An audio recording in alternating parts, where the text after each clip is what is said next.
buenas noches, tengan todos ustedes, estimados colegas médicos presentes en esta sala, y muy buenas noches a todo el público que nos viene siguiendo en las redes sociales y también por medio de la plataforma de Zoom.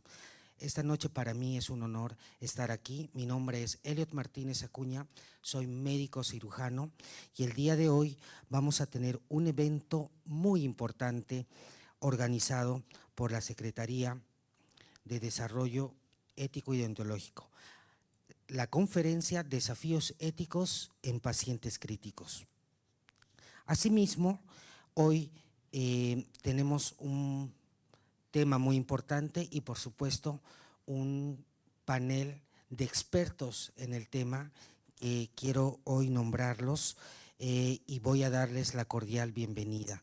En primer lugar, por favor, demos una cordial bienvenida a este gran evento, nuestra doctora Virginia Garaycochea Cannon, que es la vicedecana del Colegio Médico del Perú.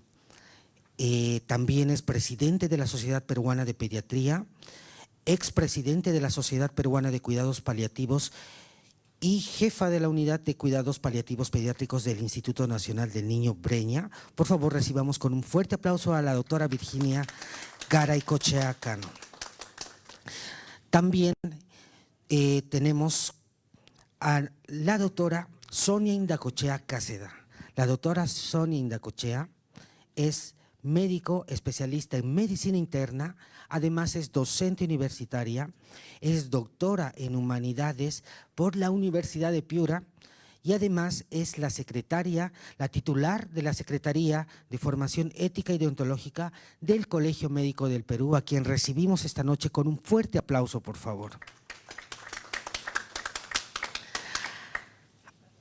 Asimismo, tenemos al doctor Gustavo Franco Paredes, quien hoy nos visita. Él es titular de la Secretaría de Desarrollo Profesional y Científico del Colegio Médico del Perú. Por favor, un fuerte aplauso a nuestro doctor Gustavo Franco Paredes. Y también tenemos unos invitados muy especiales el día de hoy.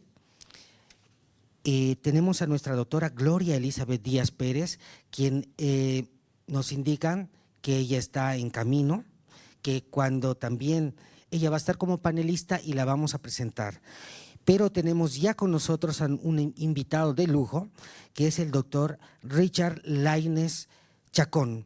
El doctor Richard Lainez es médico cirujano con especialidad en medicina intensiva y tiene amplia trayectoria en hospitales públicos y privados de Lima. Actualmente él es coordinador de cuidados intensivos e intermedios de la Clínica San Felipe y también es médico asistente de cuidados intensivos en el Hospital Edgardo Rebagliati Martins de E-Salud. Un fuerte aplauso, por favor, al doctor Richard Lainez Chacón.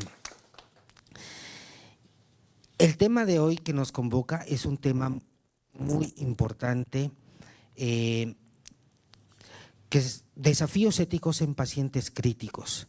Y para dar inicio a este gran evento, voy a invitar a la doctora Sonia Indacochea, titular de la Secretaría de Formación Ética y Deontológica del Colegio Médico del Perú, que dé unas palabras de inauguración para esta gran conferencia. Adelante, por favor, doctora.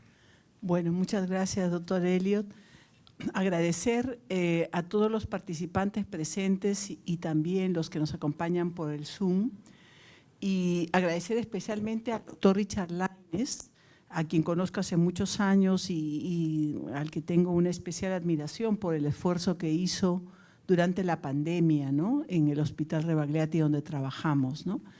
Y yo creo que esa experiencia de manejar pacientes críticos durante la pandemia es imborrable y debe ser transmitida y debe ser motivo de reflexión y estudio, ¿no? Y ese es el motivo de esta conferencia, ¿no? Ver qué aspectos éticos tenemos nosotros, digamos, que están allí, ¿no? Juega un rol, ¿no? Qué aspectos, qué dilemas, qué principios, qué valores están jugando un papel en estos pacientes que están en estado crítico, ¿no? Y bueno, también agradecer a la doctora Virginia que siempre nos apoya en las actividades y al doctor Gustavo, ellos siempre están al lado de la Secretaría en todas las actividades que nosotros realizamos. Gracias, doctor Eli. Muchas gracias, estimada doctora Sonia Indacochea, por estas palabras de inauguración. Entonces, para proseguir nuestro programa, primero vamos a tener conferencia a cargo de nuestro doctor invitado, el doctor Richard Lainez, y seguidamente vamos a tener un panel de discusión sobre el tema con nuestras invitadas. Y por favor, durante el desarrollo de toda esta conferencia, vayan realizando sus preguntas a través del Zoom, a través del chat de Facebook, y vamos a tener un espacio dedicado para contestar estas preguntas. Y ahora, sin más preámbulo, vamos a continuar con la conferencia y invitamos a nuestro doctor Richard Lainez Chacón, quien nos va a brindar el tema que hoy nos convoca: desafíos éticos en pacientes críticos. Por favor, doctora, adelante, la sala es totalmente suya.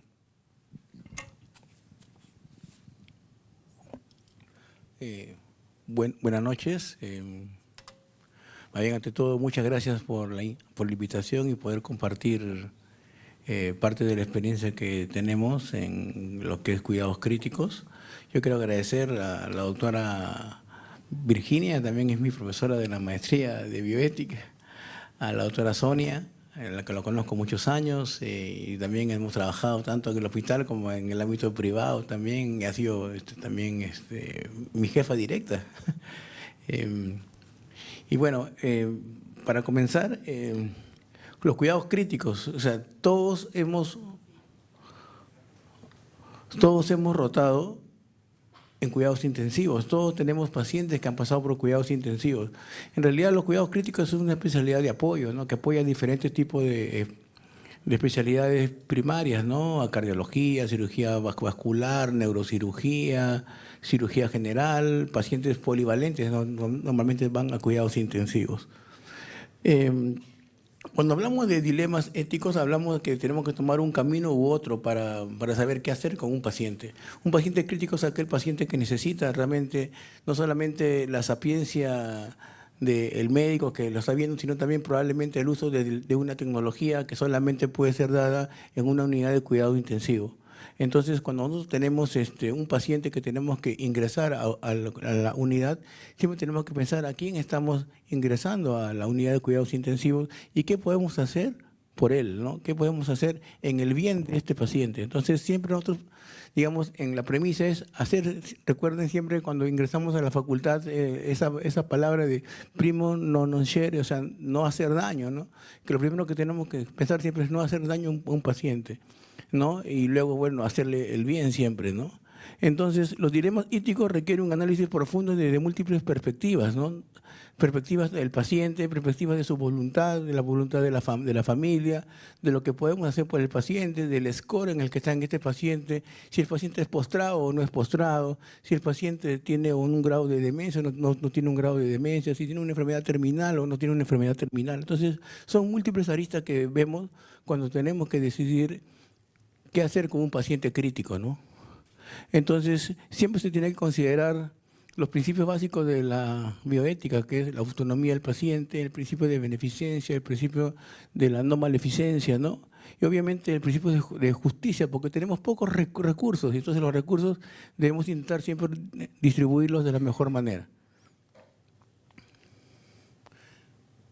Entonces, las decisiones en críticas en UCI son un equilibrio muy delgado, ¿no? Un equilibrio muy delgado entre la prolongación de la vida y la calidad de vida que le podemos ofrecer a este paciente. Entonces, esa parte es muy difícil de dilucidar en qué parte estamos con un paciente. La línea es muy delgada, ¿no? Entonces, tenemos que ver ahí las expectativas familiares. Incluso, si estamos en qué tipo de institución, ¿no? ¿En qué tipo de institución estamos? ¿Por qué? Porque depende de la institución, es saber los recursos que tenemos, ¿no? Es muy diferente probablemente en un hospital grande como el Rebagliati, el Almenara, el Sabogal, de repente con un hospital más pequeño de algún centro en el interior del país. Entonces, tenemos que saber realmente qué tenemos para poderle ofrecer a nuestros pacientes, ¿no? Entonces, los principios éticos, como habíamos dicho, siempre van entre el principio de autonomía, beneficencia, no olvidar, no maleficencia, ¿ok? Y de justicia, ¿no? Nosotros tenemos en cuidados intensivos este tema desde que estamos formándonos. Entonces vemos siempre a los médicos mayores que cuando toman este tipo de decisiones, normalmente lo toman en base a estos 4 principios, ¿no? La doctora Ana Montañez, que también es una médico intensivista, está muy dedicada al tema ético. Es más, ella es la encargada en un curso que se llama Fundamentos en Cuidados Intensivos, el FCS. Normalmente ella hace el tema de consideraciones éticas en cuidados intensivos. Entonces, ella enfoca mucho su presentación y cuando ella habla en estos 4 principios. Y es algo que todos los intensivistas probablemente que la hemos escuchado, lo seguimos para adelante, ¿no? ¿Ok? Entonces, tenemos que tener el principio de justicia distributiva. Entonces, en esta parte sí tenemos que ver el tema de qué es lo que tenemos para ofrecer a nuestros pacientes. Prioridad de la atención y la eliminación de riesgos. Si bien es cierto, hemos pasado por la pandemia y la pandemia nos dejó huella a todos, todos hemos tenido a alguien conocido o un familiar que se perdió de la pandemia. O sea, yo creo que no hay persona en este planeta, por decirlo así, por lo menos en el Perú, que no haya tenido a alguien conocido o un familiar que realmente falleció en la pandemia. ¿Ok? Pero normalmente nuestros hospitales funcionan como si estuviesen en pandemia. Entonces siempre, o sea, no hay cama, las emergencias están saturadas y nosotros vivimos casi en pandemia de manera natural. Más bien la pandemia fue una exageración de lo que vivimos de manera del día a día, ¿no? Entonces, estas colas probablemente son las colas de hoy día, o sea, no es de la pandemia, ¿no? De hoy día, de ayer y de siempre, ¿no? O sea, no sé si alguien recuerda un día que la emergencia ha estado vacía, o sea, de cualquier hospital, no estoy hablando solamente del mío. O sea, todos los hospitales, ese es el modo vivendi que tenemos en el Perú, ¿no? Entonces la atención debe ser priorizada no por orden de llegada, probablemente cuando van a una emergencia, sino por orden de qué podemos hacer por este paciente, cuál es el más grave y en quién podemos hacer más cosas. ¿Por qué? Porque ellos son los primeros que van a atender a un paciente y seguramente de ahí es que van a llamar a cuidados intensivos. O sea, cuidados intensivos no somos las primeras personas que vemos a un paciente. Son los colegas de emergencia, son los que normalmente ellos dan la primera mano, son los que tratan de estabilizar un paciente, los que estabilizan un paciente en sus unidades de shock trauma y en sus unidades críticas, y son que desde ahí nos llaman a nosotros para poder nosotros seguir con el manejo en este paciente. Pero muchos de esos pacientes a veces sin saber ya son manejados y a veces ellos no saben la historia, y son pacientes a veces son enfermedades avanzadas, enfermedades terminales, pero que en el momento que llegan a una emergencia no se sabe esta información. Entonces, nosotros en cuidados intensivos probablemente tengamos ya más información porque ya han sido manejados los pacientes. O cuando el paciente van a los pisos de medicina interna o de otras especialidades, también ya los médicos de ahí le hacen la historia mucho más profunda, probablemente tienen mucha más opinión sobre el pronóstico de cada paciente y muchas veces, quién sabe, ya ni nos llaman ya para evaluar un paciente y a veces nos llaman simplemente porque también piensan que de repente, a pesar de que las enfermedades pueden ser muy, muy avanzadas, que tengan muchas comorbilidades, quizás, digamos, tienen siempre ese de que probablemente se pueda hacer algo más por este paciente. Entonces, es muy difícil, es una línea muy delgada de decir, ya va hasta acá nomás. O sea, ¿quién tiene esa sabiduría para decir, yo creo que hasta acá nomás se tiene que hacer con un paciente? Es muy difícil realmente decir, jugar a ser Dios en ese momento, ¿no? ¿Ok? Entonces, en la eliminación de sesgos, tenemos que obviamente saber los recursos que tenemos y existen algo que se llaman las prioridades en cuidados para un paciente que ingresa en cuidados intensivos, de la prioridad 1 hasta la prioridad 4. Entonces, en la prioridad 1 son los pacientes que sí se van a beneficiar totalmente de los cuidados intensivos, y la prioridad 4 es pacientes que probablemente ingresando a cuidados intensivos más bien los vamos a perjudicar y no se van a beneficiar de su ingreso. ¿No? Y probablemente nos vamos a encarnizar con estos pacientes y vamos a tener probablemente un final de sufrimiento, ¿no? Entonces, siempre la evaluación objetiva de cuando tenemos un paciente en urgencia debe ser de manera sistemática, ¿no? Siempre ver un paciente desde varias ópticas, ¿no? De tener UCI de puertas abiertas, ¿no?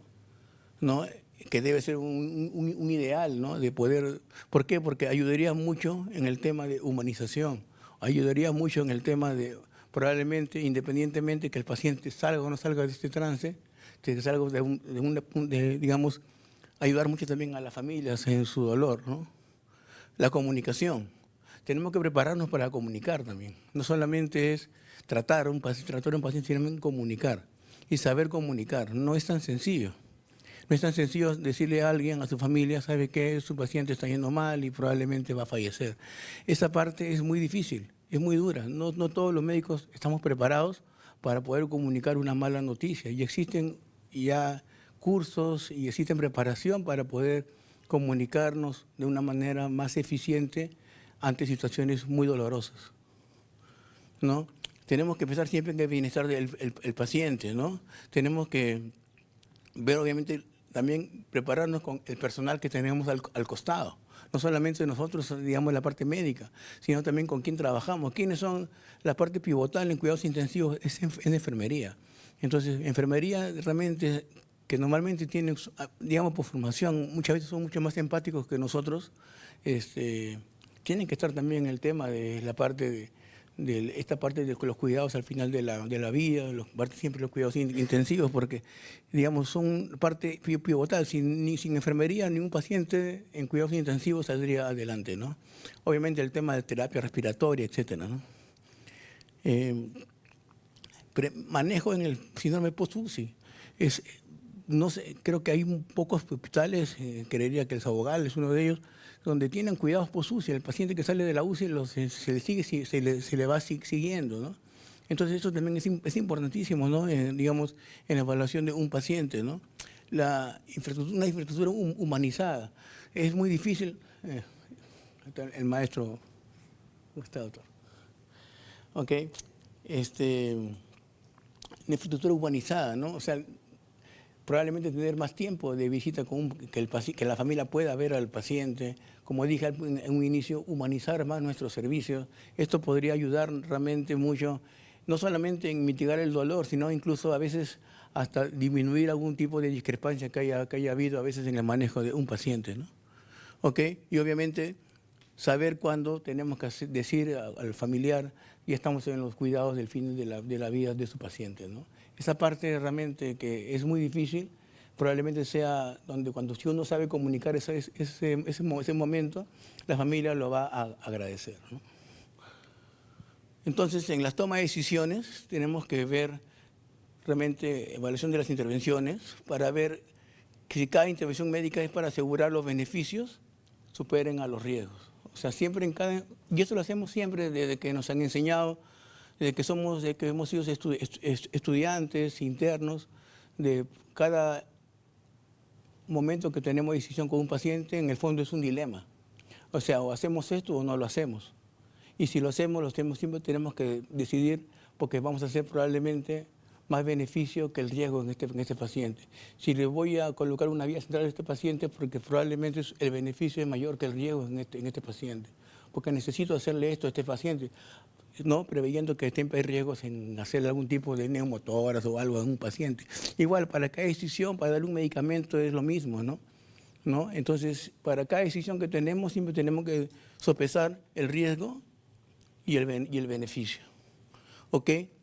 Preguntar al paciente, ¿no?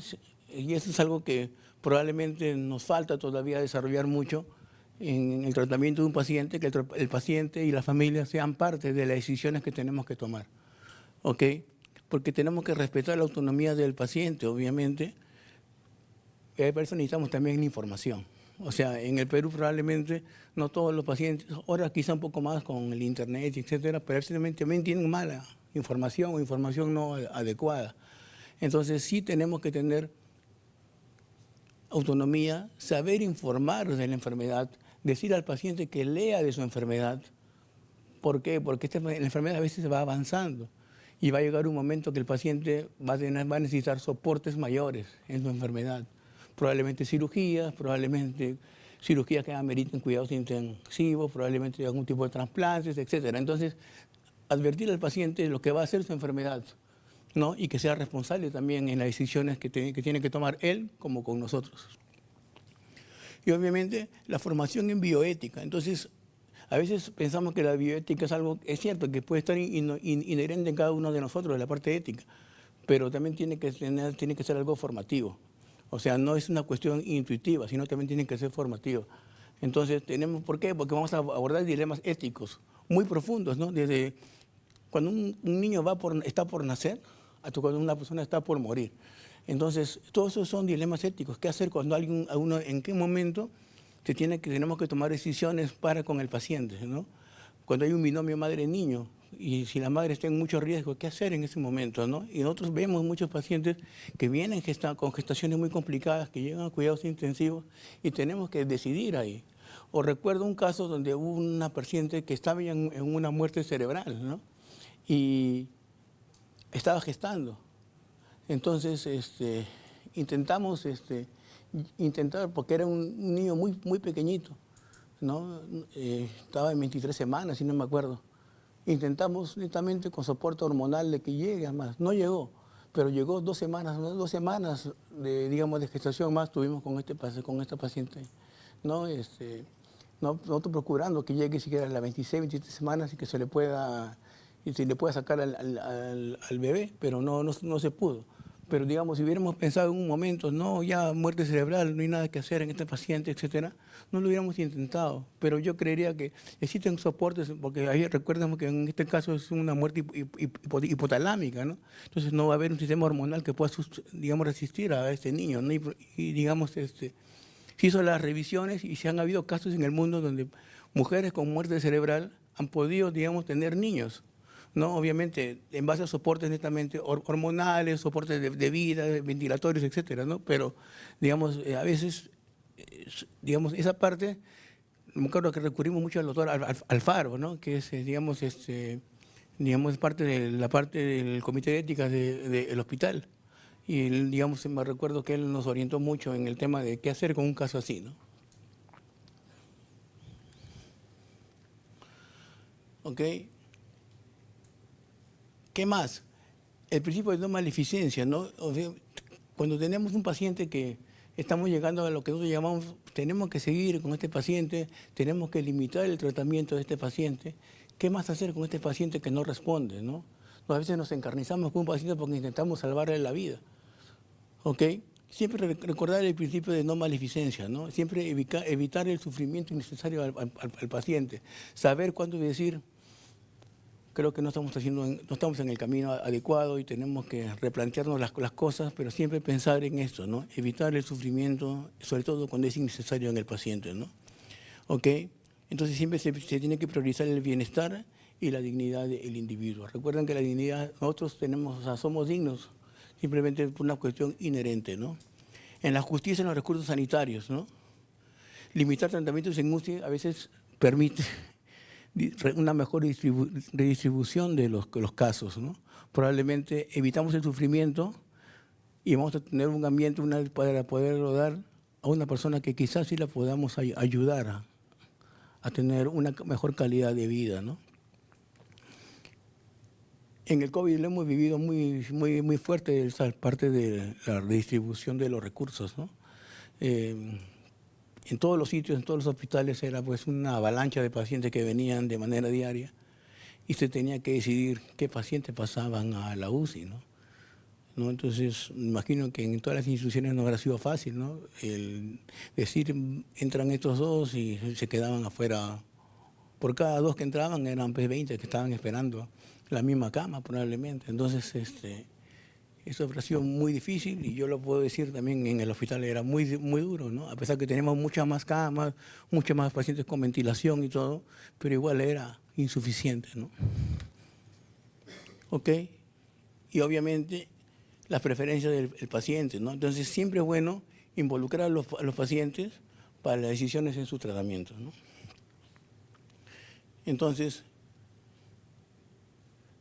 la capacidad del paciente debe ser enfocada en un proceso riguroso y continuo, ¿no? Considerando obviamente los factores médicos y psicológicos. Entonces, cuando decimos esto es que esta parte de la bioética no es solamente un tema médico, estamos hablando ya de un soporte psicológico. ¿En cuántas unidades de cuidados intensivos en el Perú existe un psicólogo? ¿En cuántos servicios de medicina interna existe un psicólogo?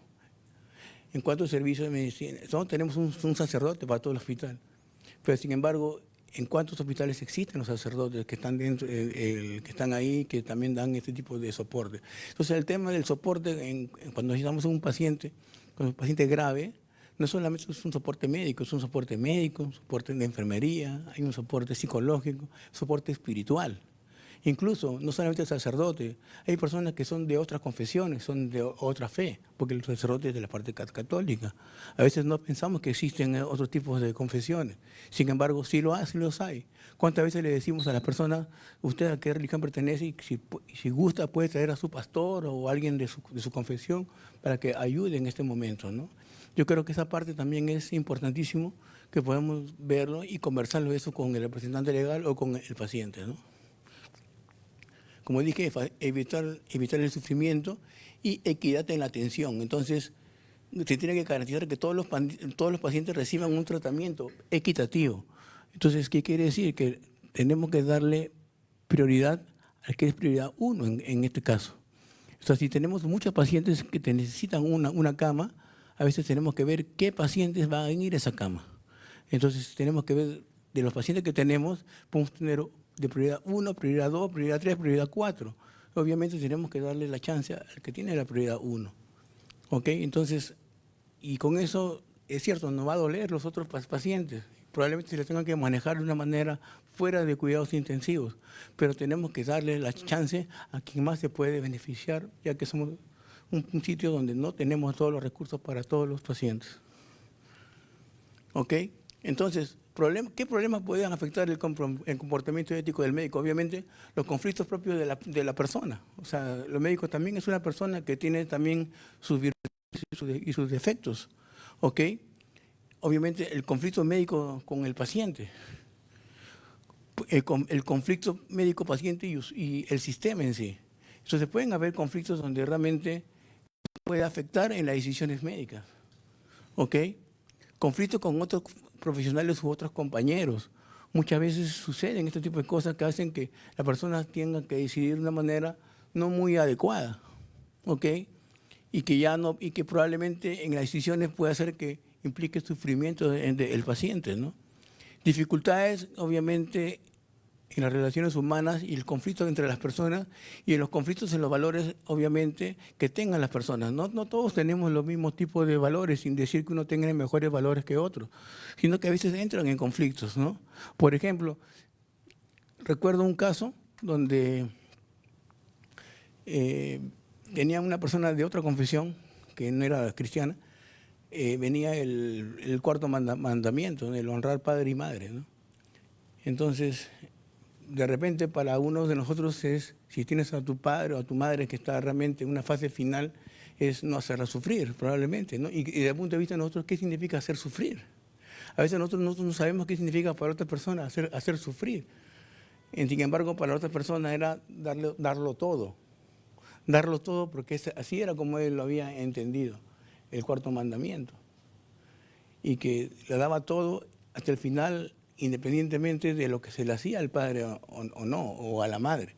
Entonces, esa parte es muy difícil de saber qué es lo que piensa la otra persona de algunos preceptos espirituales o religiosos que a veces tienen que ver con decisiones netamente éticas en cada situación, ¿no? Entonces, es muy difícil decir si esto es lo correcto o no es lo correcto. Lo que nosotros tenemos que saber es qué es lo que nos llevamos en cada caso, ¿no? Entonces, si esos casos nos producen o no nos produce algún tipo de conflicto. Entonces, la idea es irnos a casa sabiendo que hicimos lo mejor posible por este paciente, ¿no?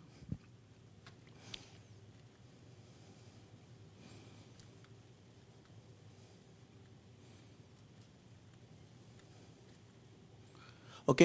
¿Qué estrategia tenemos para abordar los dilemas éticos?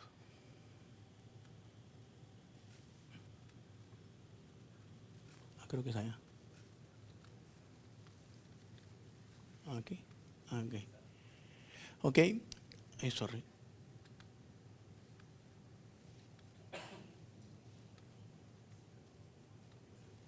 Ok. Entonces, siempre tenemos que tener una toma de decisiones éticas en cada caso que tengamos. Ok. Entonces, cuando las decisiones en cuidados intensivos son decisiones muy complejas. No es solamente una arista que tenemos que ver, sino son varios puntos de vista que tenemos que tener en cuenta cuando tomamos algún tipo de decisión. ¿Ok? Obviamente que todas ellas tengan que asegurar que se respeten los derechos y la dignidad del paciente. ¿Ok? Tenemos que ver qué modelo vamos a tomar, obviamente basado ¿qué? En los principios, obviamente en los valores que tenemos, en las virtudes que podamos tener, obviamente en la legislación en la que estamos envueltas, en, digamos, qué dice también la norma, ¿ok? Y obviamente el modelo tiene que ver con un desarrollo profesional continuo, ¿no? Y eso tenga que ver formación de todos los médicos en general, no solamente desde el intensivista, en situaciones bioéticas, ¿no? ¿Ok? Tenemos que ver, obviamente... Ay, ¿qué pasó?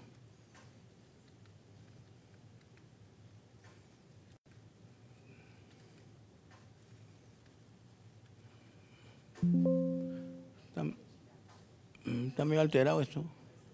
Ahí, ahora sí. ¿Ok? Entonces, tenemos que ver el contexto total de la bioética en la práctica clínica y el impacto de la tecnología. Obviamente, los avances tecnológicos, creo que no está bien eso.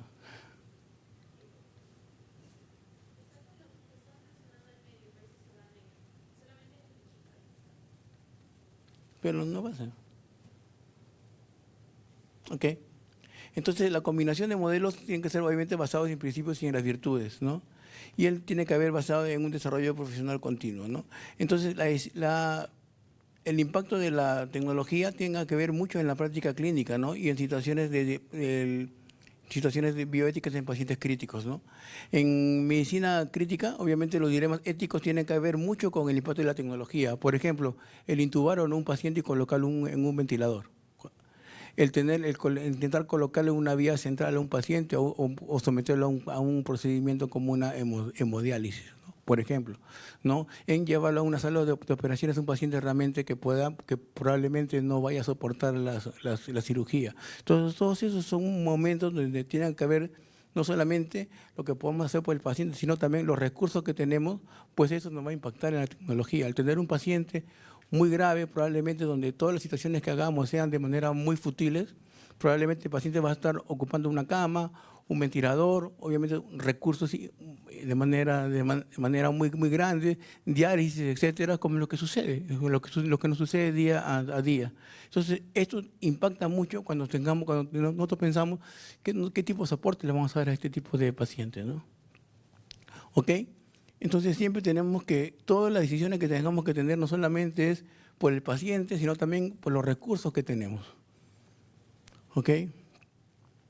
La importancia de la deliberación interdisciplinaria. Tenemos, como habíamos dicho, primero conversar entre los propios colegas del servicio, con otras especialidades, con otras profesiones que están alrededor de... Porque siempre es importante a veces preguntarle a la enfermera o al enfermero, ¿qué harías si fuese tu padre? ¿Qué harías si fuese tu hermano? ¿Qué harías si fuese tu esposo esta persona? ¿Qué harías tú? Porque eso nos ayuda mucho a veces a clarificar también nuestra mente, ¿no? Y a poder tomar mejores decisiones. El psicólogo, ¿ok? A veces, o el sacerdote, o el pastor. Entonces, esta deliberación obviamente nos va a poder,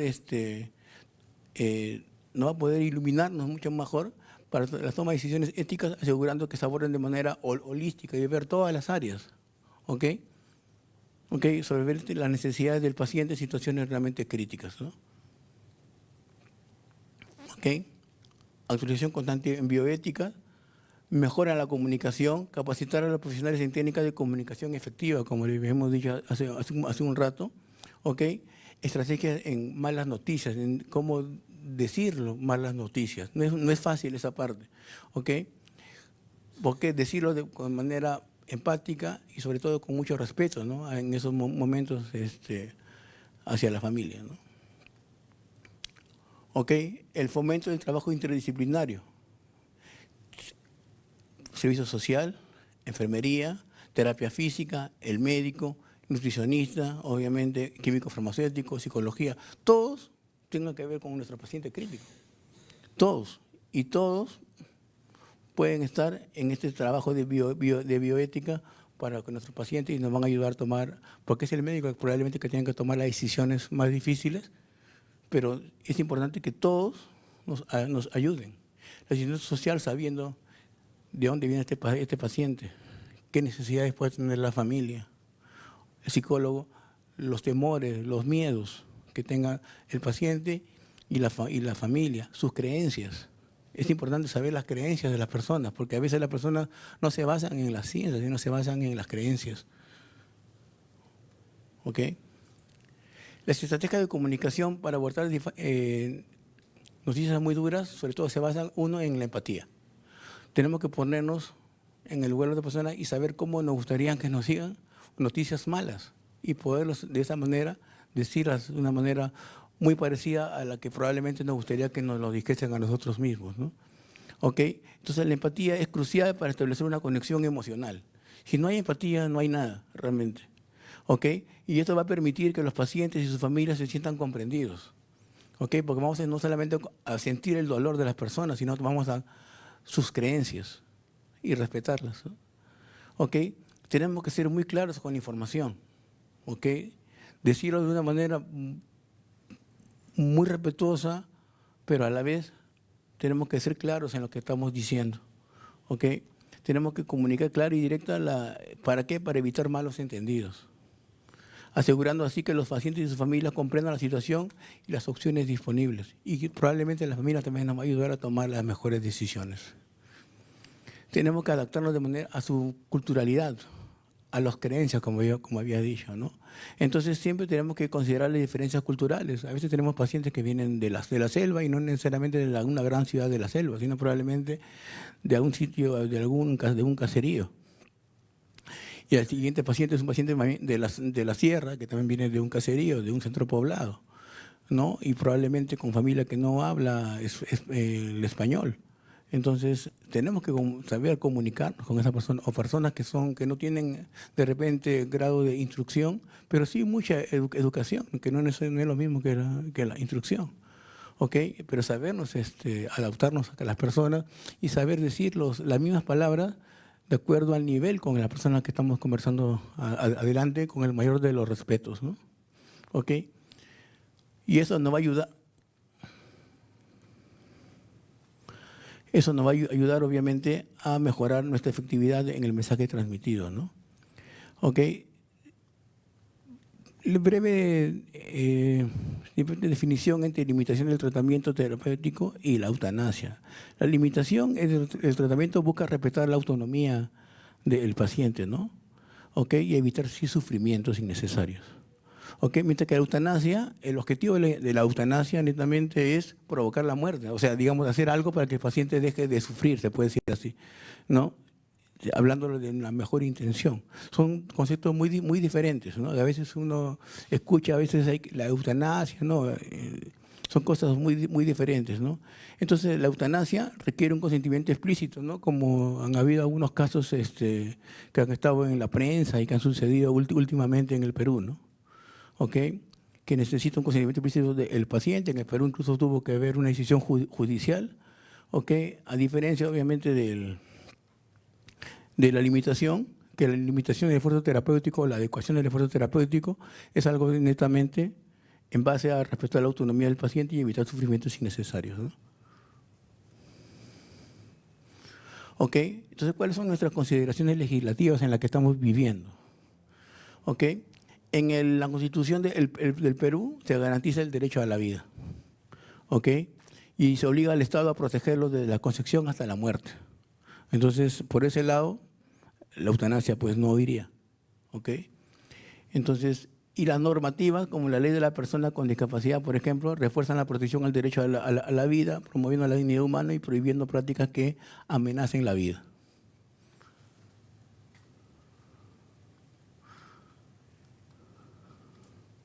¿Ok? Han habido debates sobre la muerte digna en propuestas legislativas, obviamente, de acuerdo a nuestro contexto social y cultural. La discusión sobre la muerte digna refleja tensiones entre valores culturales, creencias religiosas, obviamente, y derechos individuales de la persona, ¿no? Entonces, esto es algo muy de la familia, muy de la persona, muy de la región. Entonces, son cosas que no es algo que es rajatabla para un tipo de población, sino tenemos que verla como es en cada tipo de situación en la que estamos, ¿no? El impacto, obviamente, sobre pacientes terminales, ¿no? Alrededor de la muerte digna, ¿no? Entonces, nosotros no tenemos legislación para pacientes terminales, ¿ok? No tenemos legislación sobre eutanasia y sobre suicidio asistido que existen en otras latitudes, ¿no? Entonces, esto, digamos, puede resultar en sufrimiento prolongado para pacientes con enfermedades terminales, obviamente, y la idea que es para evitar este tipo de aumento en el tiempo y la prolongación de asistencia en los pacientes de enfermedades terminales es que no existe realmente un tipo de legislación que nos ayude a tomar decisiones acá, ¿no? La propuesta de regulación, ahí existen algunas iniciativas que buscan establecer marco claro que regule la eutanasia y el suicidio asistido, pero eso, hasta donde yo conozco, no sé si algo nuevo hay, no lo hay. ¿Ok? ¿Qué pasa cuando un paciente se niega obviamente, a un tratamiento, ¿no? Entonces, por eso es importante la comunicación. Entonces, cuando un paciente se niega a un tratamiento, por ejemplo, le dicen, usted tiene un tipo de enfermedad de X y, bueno, entonces el paciente se va a negar. Si el paciente está en sus cabales, está con la familia y probablemente lleguen a un acuerdo con el médico, ¿ok? Entonces, siempre es bueno saber cuáles son las razones detrás de la negativa a un tratamiento, ¿no? Por ejemplo, a una quimioterapia, por ejemplo, a un tipo de cirugía, etcétera. Y esto obviamente va a permitirnos abordar preocupaciones y facilitar, darle la información para que repiensen y luego nos den realmente su veredicto, digamos, qué es lo que piensa y respetando siempre la autonomía del paciente, ¿no? Escenario de aplicación en cuidados intensivos en pacientes terminales y calidad de vida, ¿no? Entonces, aquí se debe priorizar la calidad de vida considerando el deseo de los pacientes y sus familias en la toma de decisiones. A veces uno va a los pisos y la familia no desea que el familiar vaya a cuidados intensivos. Si a veces el médico de piso nos llama para que vaya a cuidados intensivos. Y entonces hay una falta de comunicación entre el médico de piso con la familia y el paciente. Y el paciente a veces está lúcido. O la familia es muy lúcida y muy informada de la enfermedad del paciente. Y dice el doctor, nosotros no queremos que vaya a cuidados intensivos. Entonces es importante que cada especialidad nos tomemos el tiempo de conversar con la familia, conversar con el paciente y ver cuáles son sus deseos también, antes de tomar decisiones por el paciente. ¿Qué pasa cuando hay paciente con daño cerebral irreversible? Entonces, estos pacientes a veces acá están en unidades críticas. Independientemente de cuál haya sido la causa, están en unidades críticas.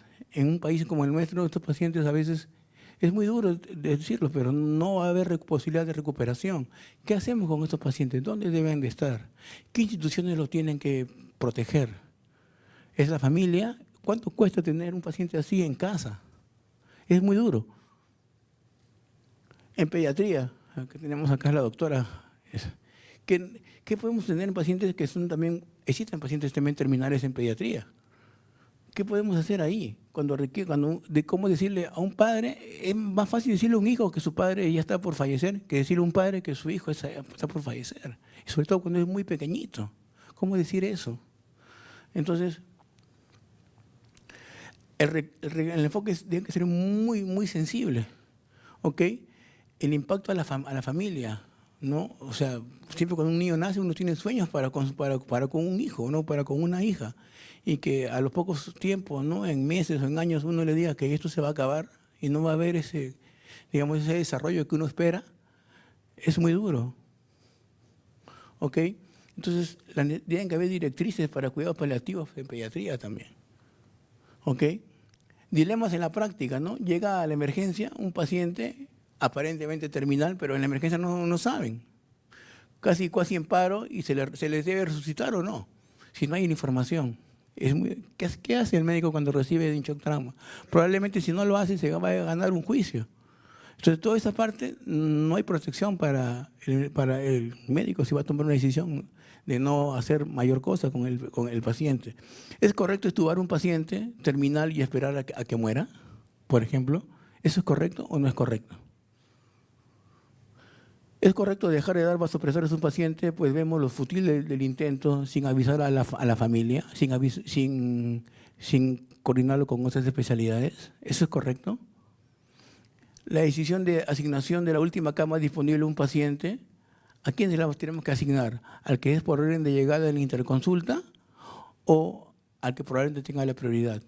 ¿Y cómo saber cuándo va a llegar el paciente con la prioridad? Si a veces vemos un paciente a las 8 de la mañana y probablemente el paciente de la prioridad venga a las 2 de la tarde. No lo sabemos, no podemos adivinar cómo va a ser el rumbo de las interconsultas.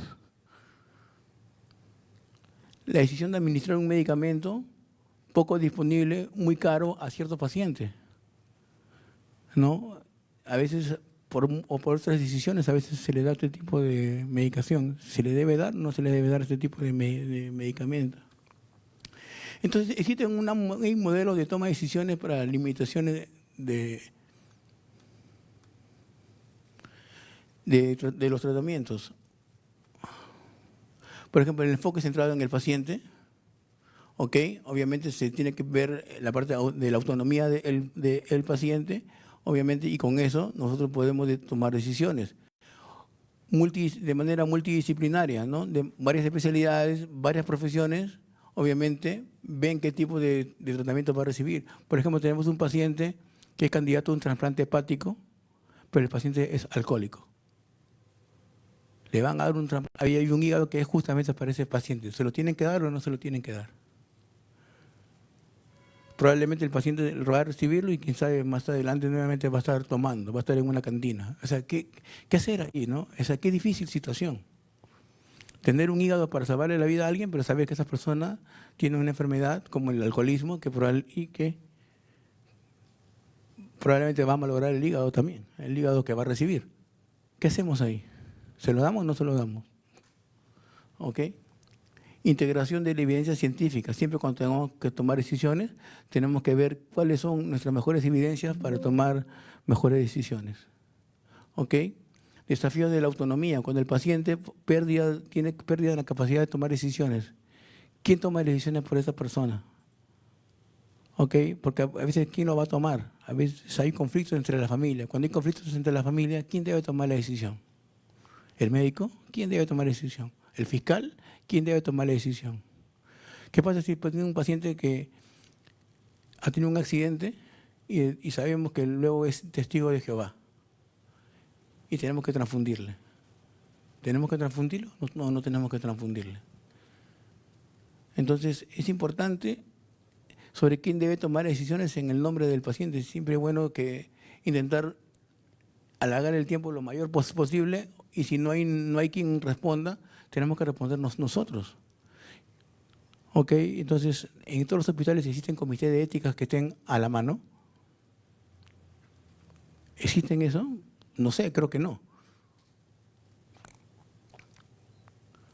Selección de los tratamientos, evaluación de la calidad de vida. Entonces, cuando nosotros tenemos tratamientos en UCI, se debe considerar no solamente la viabilidad médica del paciente, sino también el impacto en la calidad de vida. ¿Qué paciente vamos a luego a dejar que va a llegar nuevamente hacia la sociedad, a volver a su familia? O sea, ¿qué paciente vamos a volver a la familia? ¿Un paciente postrado, un paciente vegetativo, etcétera? ¿Ok? Este es un modelo que mentalmente es un resumen de lo que hemos conversado. ¿Ok? La bioética obviamente es la práctica clínica. ¡Ay, caramba!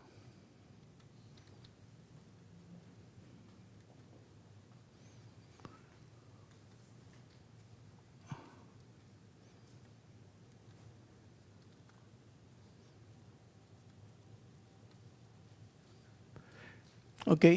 La bioética es clave en la práctica clínica y en la investigación. Obviamente, todos los profesionales médicos van a enfrentar dilemas éticos muy complejos, más aún en cuidados intensivos. Entonces, tenemos que tener un modelo que guíe nuestras decisiones. ¿Cuál es el objetivo de este modelo? Tenemos que tener un marco estructurado para resolver conflictos éticos, todo lo que se van a presentar, ¿ok? Entonces, con eso podemos analizar y deliberar, obviamente, qué hacemos con este tipo de problema, obviamente basado en la ciencia, ¿ok? Entonces, el componente del modelo, obviamente, la primera parte es netamente la parte pivotal de la bioética, ¿no? Los análisis de autonomía, beneficencia, no maleficencia y justicia. Tenemos que tener el problema que tenemos que resolver y, obviamente, con toda la información posible. Y, obviamente, tener las alternativas que tengamos del tratamiento, tomar decisiones y evaluación y seguimiento de las decisiones que estamos tomando. Y esto de acá podemos aplicarlo en los hospitales, en los comités de éticas. O sea, si tenemos un problema, podemos justificarlo, podemos tomar los principios de la bioética, hacer la valoración suficiente, tener las alternativas de tratamiento, hacer un seguimiento oportuno. Esto podemos hacer en los servicios, en los hospitales, en los comités de éticas. Esto va a promover la transparencia en el paciente, ¿ok? Y el respeto a los derechos del paciente. ¿Ok? Y con esto podemos concluir que esto es un modelo estructurado en base a la calidad ética del paciente y obviamente la calidad ética del médico que tiene que tomar las decisiones. ¿Ok? Entonces esto va a fomentar la reflexión y una justificación clara de lo que tenemos que hacer con un paciente, probablemente terminal o no, pero que probablemente nosotros le damos la chance de estar en cuidados intensivos. Si como verán, yo no estoy diciendo acá que el paciente debe ir o no debe ir a cuidados intensivos, eso tiene que ser en una cuestión de evaluación de cada uno. Tienen que ver en qué sitio están, qué recursos tienen, qué tipo de pacientes están recibiendo y cómo pueden ayudar de la mejor manera a su paciente. ¿Ok? Muchas gracias.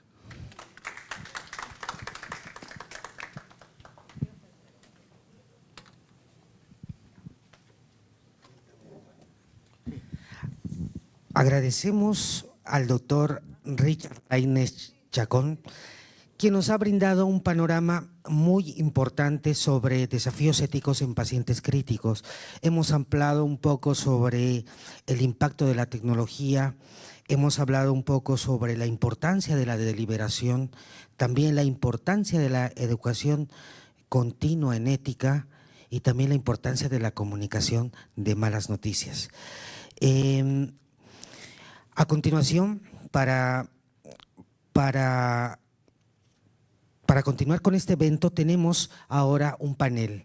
Este panel vamos a tener a nuestra doctora Virginia Garaycochea, la doctora Sonia Indacochea y también nos va a acompañar la doctora Gloria Elizabeth Díaz Pérez. Y bueno, el desarrollo de este panel va a ser que cada panelista va a tener una intervención de 10 minutitos sobre todo lo que estamos abordando esta noche. Y bueno, primeramente, por favor, doctora Virginia Garaycochea, nos puede dar los alcances acerca de este tema. Adelante, por favor. Gracias y primero felicitar al doctor Lainez por la exposición. Sí, pues el tema de dilemas éticos en cuidados críticos o para pacientes críticos, algunas personas o algunos entendidos dicen que es mejor no utilizar el término dilemas porque el dilema es o sí o no y es mejor utilizar el tema problemas éticos o conflictos éticos, pero más que dilemas porque no siempre vamos a dirimir entre un sí y un no. Acuérdense que en la bioética hay que contextualizar y mucho es la metodología aristotélica, o sea, si estamos hablando de dilemas vamos a escoger los polos, ¿no? El sí y el no, pero en la metodología aristotélica es los cursos intermedios, el justo medio. Entonces, en el contextualizar los casos es importante. La otra cosa de las UCIs, por ejemplo, que atiende pacientes críticos, que las UCIs es el mejor modelo de la medicina tecnificada y es el mejor modelo de la cosificación del paciente. Porque el paciente un poco que pierde autonomía, no tiene capacidad de decidir muchas veces, las comunicaciones son fluctuantes tanto al paciente si es que estuviera consciente como a la familia porque la dinámica de las unidades de cuidados intensivos es muy violenta, es como una montaña rusa, a veces está bien y a veces está mal y en pediatría es mucho peor todavía, ¿no? Entonces, esa es una de las cosas.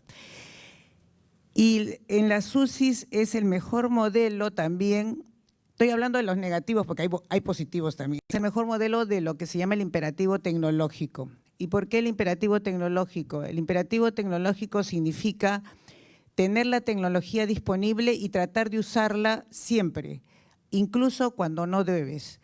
Hay un aforismo que dice, no todo lo técnicamente correcto es éticamente correcto. O sea, si yo tengo un paciente terminal y tengo a disposición un ventilador, de repente si le hacen la interconsulta UCI le van a poner el ventilador. Eso es el imperativo tecnológico, porque no se piensa en qué clase de paciente es el que va a recibir la tecnología. Si es un paciente terminal, no está indicado ponerle un ventilador, por decirlo como un ejemplo, ¿no? La otra cosa es la toma de decisiones. Yo creo que la toma de decisiones, una siempre tiene que ser consensuado. Si no es con el paciente, es con la familia, tratar de hacer el consenso de la toma de decisiones basados en lo que el paciente, incluso en niños lo hacemos también, las expectativas, deseos, creencias, costumbres, culturas. Y por otro lado está la parte médica, que es las posibilidades de 3 preguntas. 3 preguntas, yo lo encontré como una guía, como un tip para saber, como una guía para tomar decisiones prudentes. Cuando tengo que tomar una decisión terapéutica, debo tener un objetivo terapéutico, porque si no, es cualquier cosa. Entonces, eso es medicina basada en evidencia. O sea, yo escojo un tratamiento o una forma de hacer diagnóstico, una tecnología diagnóstica con un fin que está detrás. No es por si acaso, por si las moscas, no es eso, es con un objetivo terapéutico. Entonces, si yo estoy proponiendo unas medidas terapéuticas, me hago 3 preguntas. 1, ¿esto que estoy proponiendo va a servir para curar al paciente? Si no va a servir para curar al paciente, por lo menos me hago la segunda pregunta. ¿Esto que estoy proponiendo sirve para tener que este paciente conserve una calidad de vida razonable o por lo menos mejor de la que tenía? Si tampoco me sirve para eso, me hago la tercera pregunta. ¿Esto que estoy proponiendo le va a servir para aliviar el sufrimiento y el dolor? Si tampoco sirve para eso, la medida que esté indicando o la propuesta terapéutica que esté haciendo es fútil, aunque el resultado inmediato sea aparentemente exitoso. Como por ejemplo, tengo un paciente con aplasia medular severa, avanzada, con gran compromiso infeccioso sistémico y tiene, por supuesto, una infección severa y le doy antibiótico. Pero esa aplasia medular severa ya pasó por todos los tratamientos habidos y por haber, incluso trasplante de médula fracasó, segundo trasplante de médula fracasó, tratamiento inmunológico fracasó y es un trasplante de médula avanzado, vive con 1000 plaquetas, 4 leucocitos que dan vueltas por ahí y transfusiones seguidas, ¿ok? Y está con una infección y le doy todos los tratamientos habidos y por haber y lo saco de la infección. Ese sacar a ese paciente de esa infección, aún eso es tratamiento fútil, porque no lo estoy curando, no estoy mejorando su calidad de vida y ese paciente en muy corto tiempo va a volver a recaer. Y esos no son éxitos terapéuticos, esos son errores terapéuticos. Entonces, para terminar, esta cuestión de limitación del esfuerzo terapéutico, como suena feo, porque es como si estuviéramos quitándole una probabilidad al paciente, se transformó en adecuación del esfuerzo terapéutico, pero también tampoco no les gusta a muchos. Entonces ahora se tiende a hacer un poquito es reorientación del esfuerzo terapéutico. Está bien, no te estoy curando, pero por lo menos voy a hacer, en respeto a tu dignidad, que tengas una buena muerte, tranquila y en paz, como lo dice el Hastings Center, la búsqueda de una muerte tranquila, en su 4.º fin de la medicina moderna. Entonces, por ahí va mi discusión, y si las 4 preguntas o 4 o 5 preguntas que planteó, ¿se puede extubar a un paciente en fase terminal? Si es desproporcionado, sí se puede. se puede retirar o no iniciar, tiene el mismo peso desde el punto de vista bioético. De hecho, que alguna vez nosotros hemos hecho, en consenso con papás y con el equipo tratante, un paciente ya no iba más. Y se deja, porque lo único que haces es, el proceso de muerte ya se inició, tú estás interviniendo acá y lo único que haces es, sacas tu intervención y dejas que el proceso siga. Y la muerte vendrá cuando tenga que venir. Y a veces no es ni siquiera inmediato, se demora un poquito. Entonces, sí se puede, sí se puede. Retirar inotrópicos también se puede, si estamos probando que es fútil. Si lo tengo 30 días con noradrenalina y toda esa cosa, el paciente cambió hasta de color por tanto inotrópico que le estoy dando, también lo puedo retirar porque estoy demostrando que no está sirviendo para nada. O sea, sí se puede. La cuestión es, el otro que sí dijo el doctor Lainez, muy importante, la comunicación. La comunicación tiene que ser abierta, transparente y fluida. Todo sobre la mesa, nada por debajo. Alguna vez a mí me dijeron, pero sea el paciente, pero que los papás no sepan. Y eso va incluso con consentimiento informado, porque la sedación terminal va con consentimiento informado explicando cómo se va a hacer el procedimiento. Entonces, por ahí, nada más.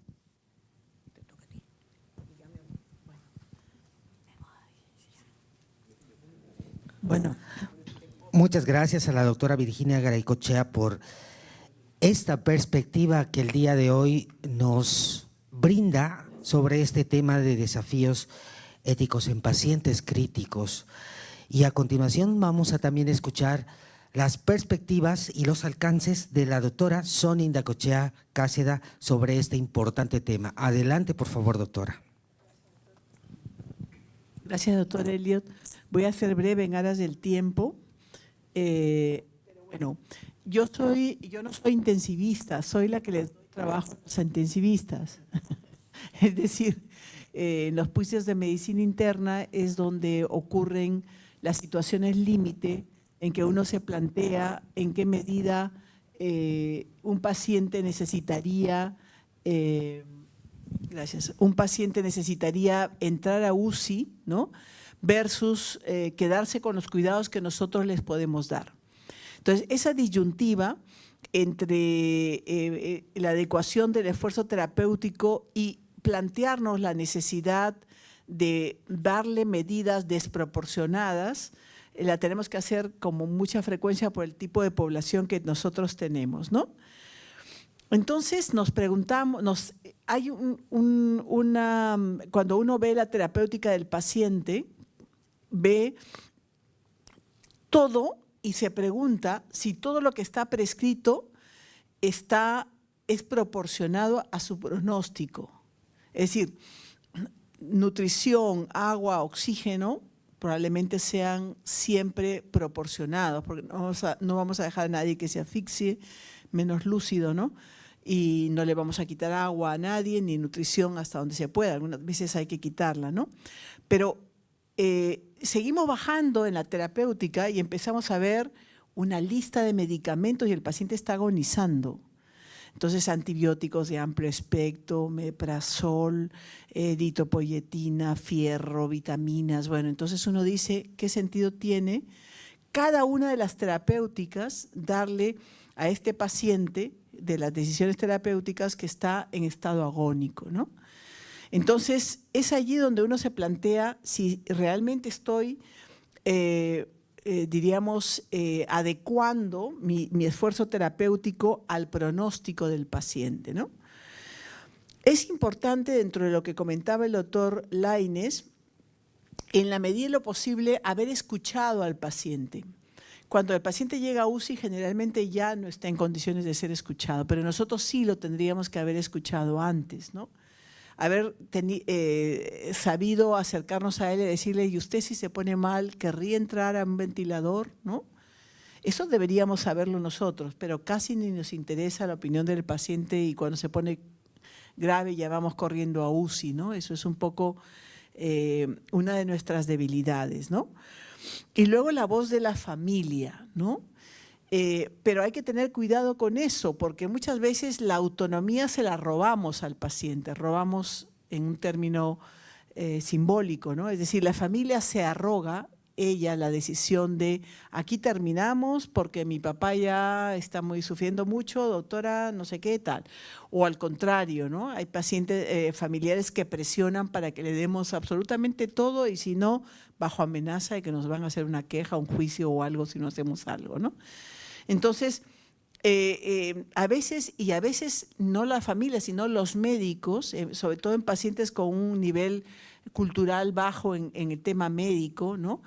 Nosotros somos los que decidimos, por encima incluso de la familia, del paciente, ¿no? No, a este paciente le conviene que le den quimioterapia o que no, o que lo operen porque sí, no sé qué, tal, y nosotros somos los que hemos decidido solitititos, ¿no?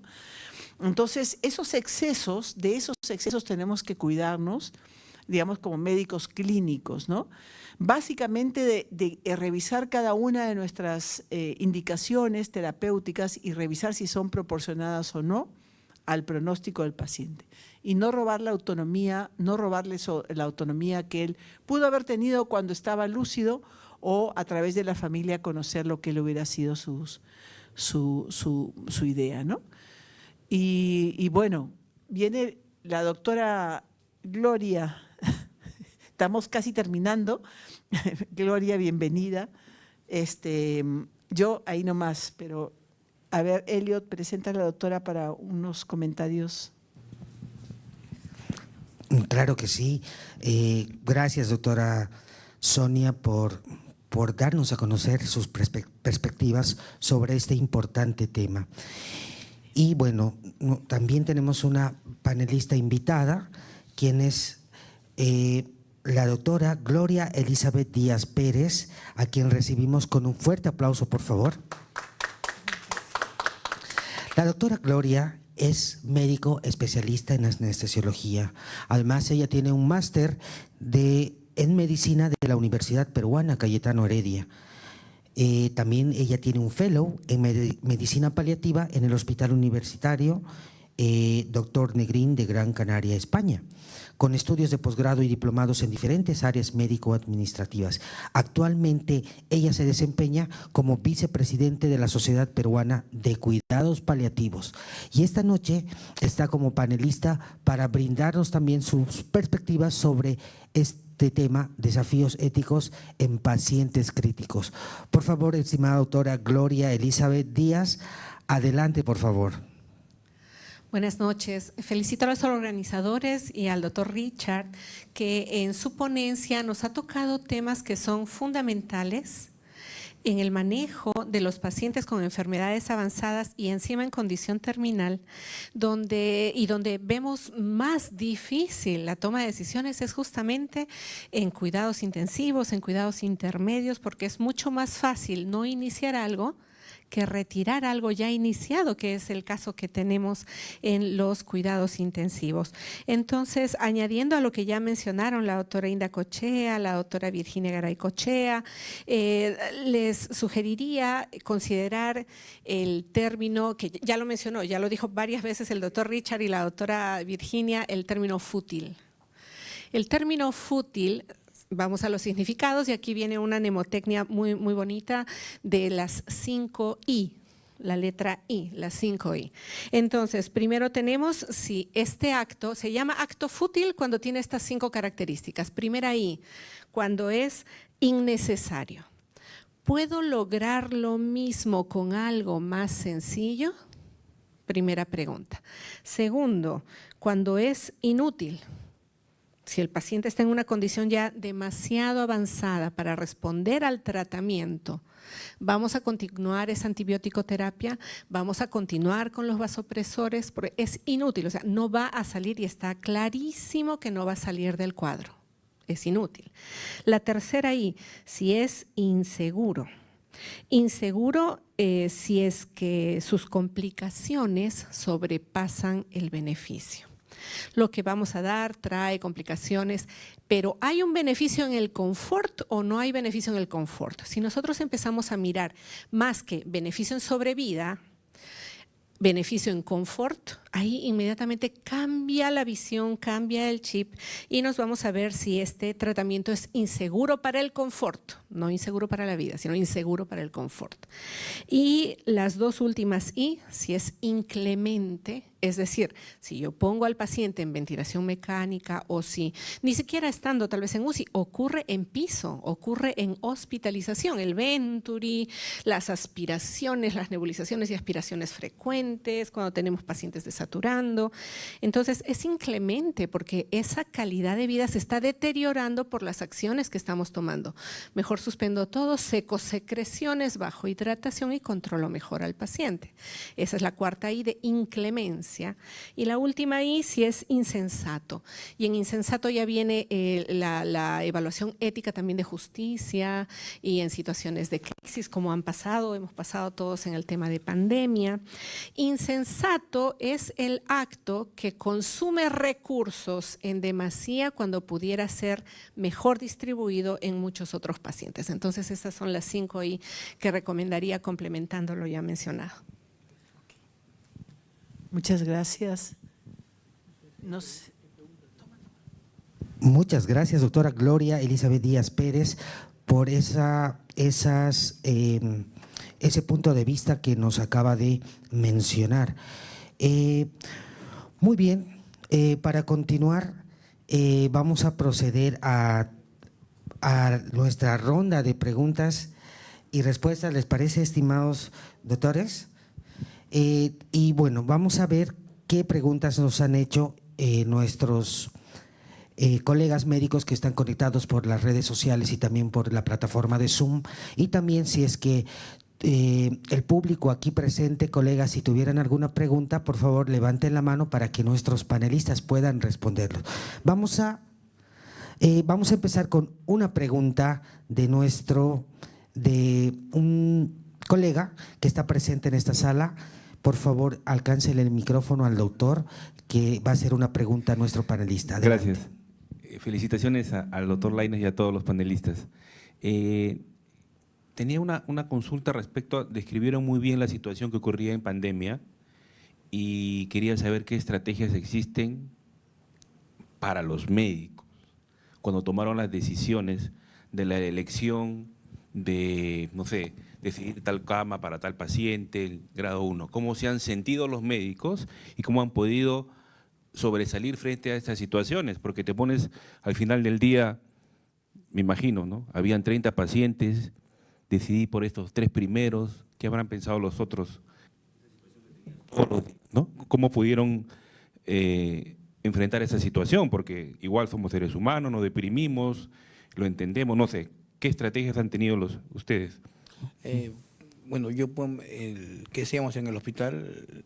Digamos, estamos divididos, digamos, las jefaturas y, digamos, tanto el jefe de departamento, en este caso yo estaba de jefe de servicio en ese momento, y digamos, y un colega más, y el otro, que habían 2 jefes de servicios, un jefe de departamento y otro colega que recorríamos todo el hospital, desde la emergencia, que era la emergencia del CELIN, que es un complejo, un edificio que está al costado del hospital, un edificio que tranquilamente podría ser un hospital independiente, realmente es grande, y ahí habían más o menos, una unidad de cuidados intensivos, había emergencia, tenía unidades de cuidados que eran netamente unas UCI, pero que eran manejados por emergencia, ¿ok? Habían pacientes que no estaban ventilados y pacientes que estaban ventilados que también necesitaban pasar al manejo de cuidados intensivos. Esos eran más o menos, fuera de la UCI, ahí había más o menos unos 100 pacientes ventilados y más o menos 100 pacientes sin ventilar que necesitaban cuidados intensivos. En el hospital, el área era el área ABC, así estaba dividido, así se dividió el hospital. El área A fue dedicado al no COVID, pero el área B y C, todo del piso 3 hasta el piso 12, era netamente COVID, todo el hospital, ¿no? Entonces, cada día llegaban fácil 100 a 200 interconsultas, ¿no? Para solicitar pase de cuidados intensivos, pacientes que se estaban ahogando, ¿no? O sea, literalmente, ¿no? Entonces, salíamos de todos los pacientes, corríamos todos los pisos y teníamos una lista de pacientes en prioridad. Entonces, hacíamos una lista y luego evaluábamos estos pacientes, cuántas camas vamos a tener hoy día, o sea, que podemos dar de alto, o pacientes que habían fallecido, etcétera. Cuántas camas disponibles tenemos hoy día. Por ejemplo, teníamos 12 camas, por decirlo así, en todas las unidades. Había unidad en el 4º piso, había unidad crítica en el CELIN, que era también en el 3er piso, había unidad en el 2º piso, se creó una unidad en el 1er piso, ¿ok? Y teníamos una unidad no COVID también, aparte. Entonces teníamos más o menos un promedio de 100 pacientes para ventilar en cuidados intensivos, fuera de los de que ventilaba en emergencia también, que eran 100 más. Entonces, nosotros teníamos que decidir de esos pacientes que teníamos en lista, de todo lo que habían llegado, incluso a veces recorríamos los pisos y simplemente a veces veíamos pacientes que a veces no habían interconsulta, pero este paciente qué tiene, ¿no? O sea, a veces, y le damos muchas veces prioridad al colega, al personal de salud, a la enfermera, porque se habían contagiado también en pandemia, trabajando, atendiendo pacientes críticos, muchos de ellos, pacientes con COVID, ¿no? Entonces llegaron, recuerden ustedes, en un momento que venían los médicos de Iquitos, de Puno, llegando de todo. El colegio médico enviaba bastantes médicos graves en avioneta, los traían. Entonces llegaba un momento en que uno tenía que decidir qué paciente era el que tenía que venir. Y es cierto, o sea, no nos sentíamos bien dejando a pacientes que también sabíamos que tenían necesidad, pero teníamos que en ese momento priorizar. A veces priorizamos, preguntamos si este paciente es padre o no es padre. O sea, ¿tiene hijos o no tiene hijos, no? Entonces, no pueden haber niños huérfanos. Entonces, habían preguntas que nos hacíamos que eran más allá del tema netamente médico per se, ¿no? Si era hasta a veces el concepto social en el que se movía cada persona, ¿no? Para saber a quién se le teníamos que dar la única cama que a veces podíamos tener, ¿no? Entonces, fue un trabajo bastante duro. Sí es cierto, o sea, uno queda sin sabores, ¿no? Porque uno deja pacientes que podríamos también, si haber tenido más camas, más recursos, podemos haber intentado salvarlos. No sabíamos, no podemos decir que los hubiéramos salvado porque es difícil arrogarse ese tipo de privilegio, pero sí de repente haber intentado algo más, ¿no? Y creo que si el hospital hubiera sido más grande hubieran entrado más pacientes, pero igual saber cuántos pacientes podíamos resolver realmente, tener los recursos y la tecnología para poderlos ayudar, eso es otra cosa, ¿no?